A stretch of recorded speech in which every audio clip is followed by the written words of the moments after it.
Self-care is very important because you cannot pour from an empty cup.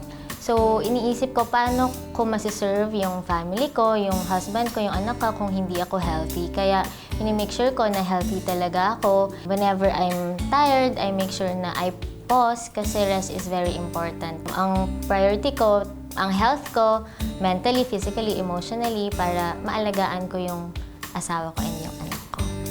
Time management, self-discipline, and work-life balance talaga. Kasi yung role ko, hindi lang naman siya isa. Hindi lang ako mother, wife din ako, tapos entrepreneur din ako. Bakit San Miguel Ethyl Alcohol? Kasi kailangan sure ka sa products na ginagamit mo. Kailangan quality products talaga, kailangan effective. So kami talagang minimake sure namin na yun yung gamit namin kasi napatunayan namin siya. And iba talaga kapag bangong alagang San Miguel.